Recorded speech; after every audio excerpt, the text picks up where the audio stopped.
YouTube, what the crap's going on? HeirofCarthage here, and I am in Total War Warhammer. We're going to take a look at Squigs. That's right, so a new unit that have been added.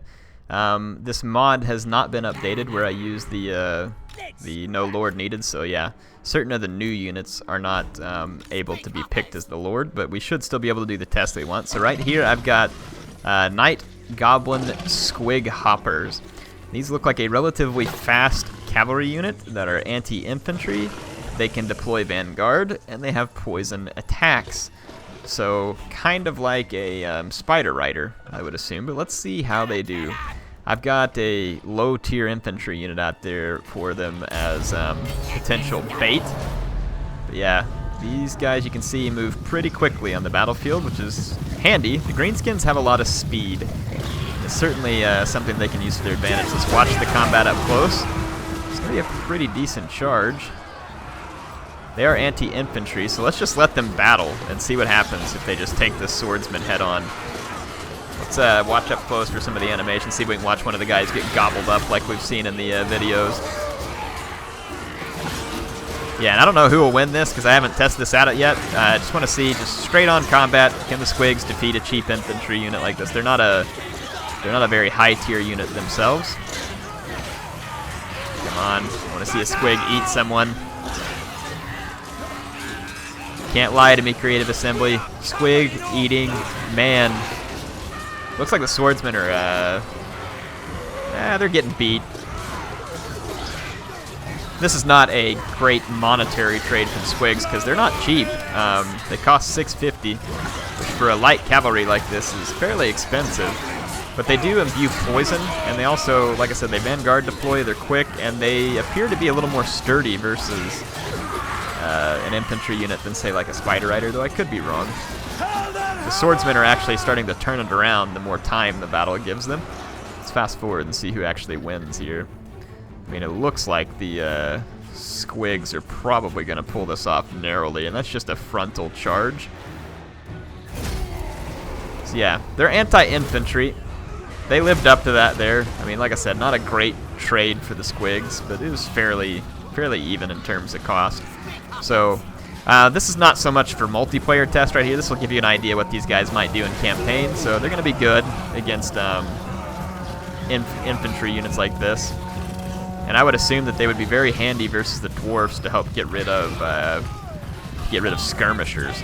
Let's end this and let's try a different type of Squig unit. I'm going to go ahead and just get the loading scenes and everything here. I cut those out and send my videos. I don't have time to do the editing tonight, so yeah, I apologize, but it's going to be what it is.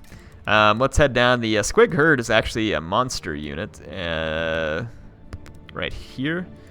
It's cheaper than the other one, and it's armor piercing. It's slower, but it looks like it has a heavier charge bonus and more weapon strength, and this is armor piercing.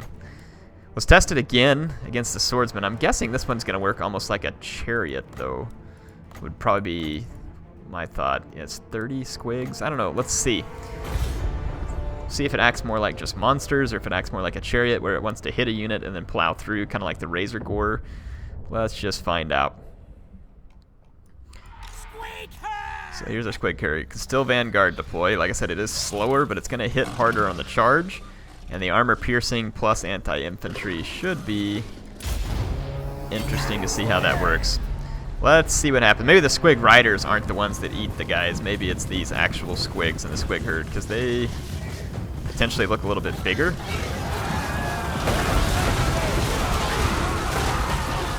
Wow, that was actually a pretty devastating charge. Death to the enemy! So look at the Squigs bouncing around there. That's pretty cool animation. I like that. Them flopping all over the place. That's cool. Yeah, that was definitely a pretty impactful charge. And these are not a high armor unit by any means, but they're having a lot more effect just in like a head-on collision with these swordsmen. Let's see how it finishes out. Swordsmen are going to get handily defeated by the Squig Herd there. That is a pretty nice trade for the cost, actually, considering we just charged straight in. It evened out a little bit more there in the end.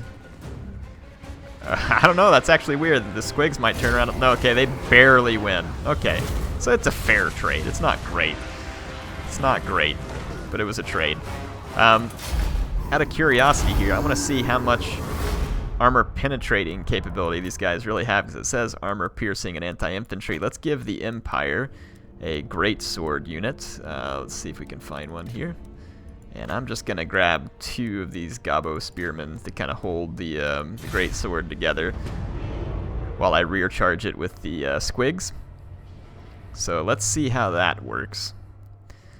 And just see if that's probably the role these guys are meant for. I'm guessing that's the role these guys were truly meant for. I'm actually going to put these units like right on top of each other.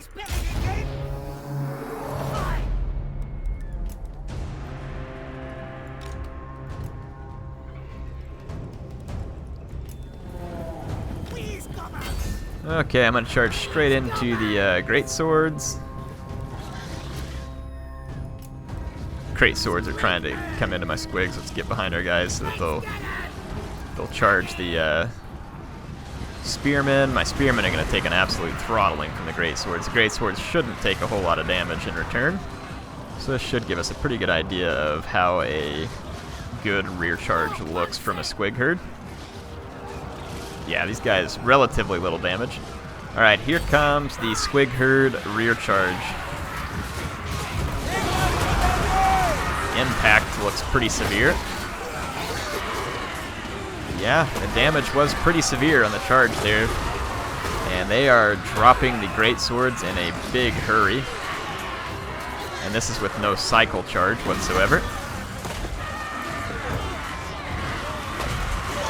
Yeah, I mean, you can see the Squigs are Squigs have racked up 18 kills on the great swords, and the rear charge there appears to be fairly effective use for these guys.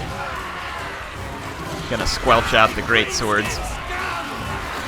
Picked up 20 kills in the combat there before they routed, so yeah, I think the Squig herd definitely has potential use for anti-infantry roles and maybe breaking through enemy lines to get to skirmishers.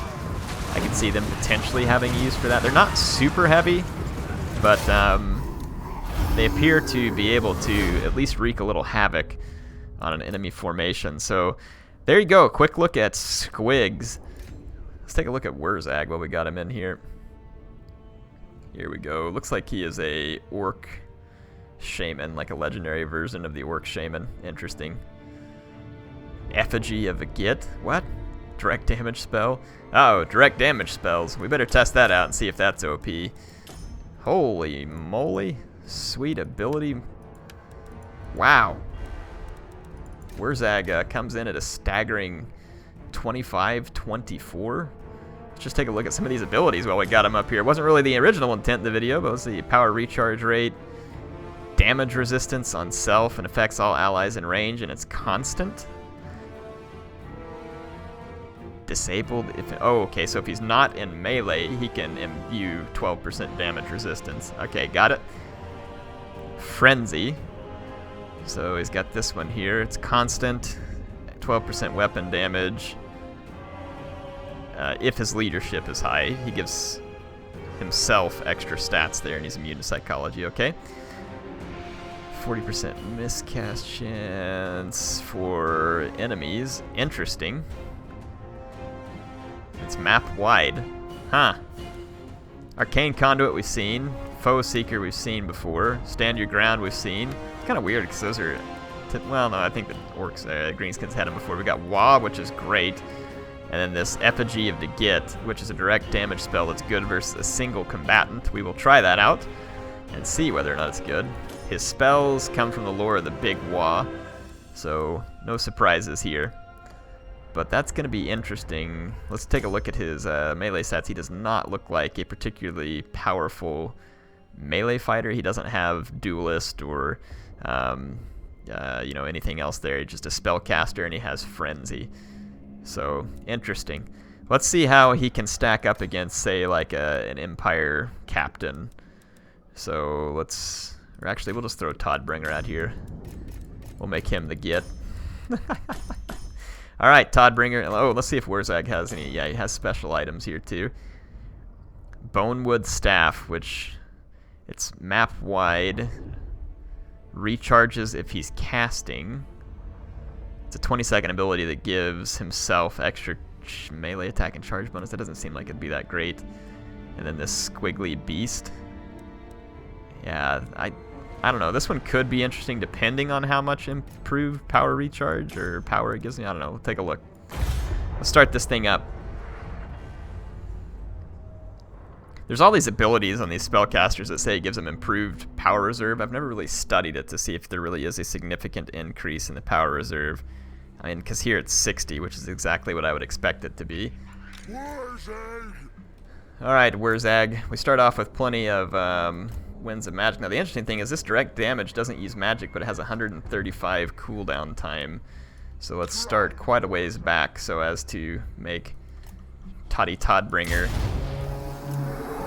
let me get enough time to cool that thing down. So 135 second cooldown time. So that's over 3 minutes. Look at this guy, Boogie.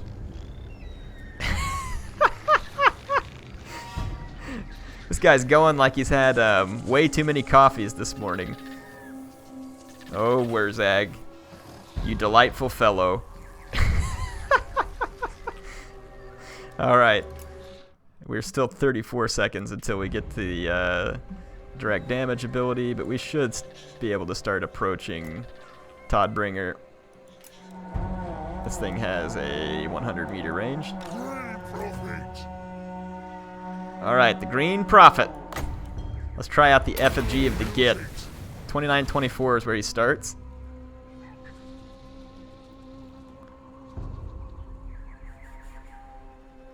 So 2924. It's taken off about 500. It does it kind of slowly. There's about 700 that it took off. I mean, that's definitely going to help him since he's not a melee lord of any sort here. Interesting. I've got all these special abilities here.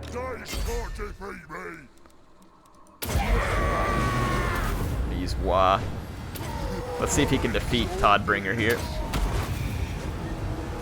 After using Effigy to get. You can see Toddbringer's definitely going to be the harder hitter here.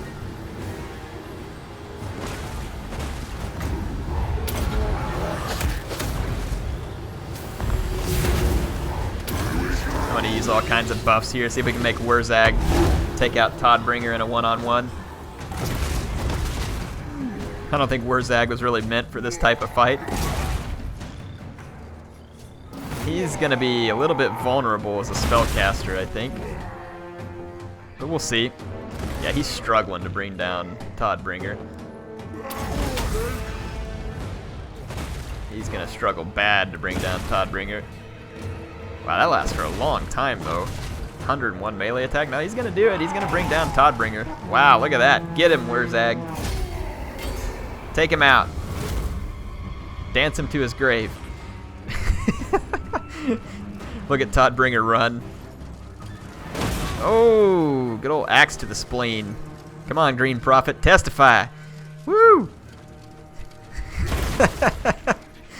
He's testifying a mork, but Boris sure don't want to hear it.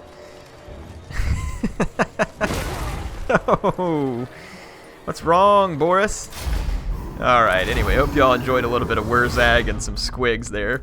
So, yeah, we'll be taking a look into more of the content that comes along with this as time goes along. Hope y'all enjoyed this look today. Like I said, come on back tomorrow. I'll have more for you. Really appreciate you joining in and watching. Appreciate you, my viewer, a great deal. You're awesome. And not sure I say thanks enough for all the support you all give me and always making these videos a lot of fun. HeirofCarthage signing out. Appreciate MSI sponsoring the build I'm recording this with, and I will see you next time.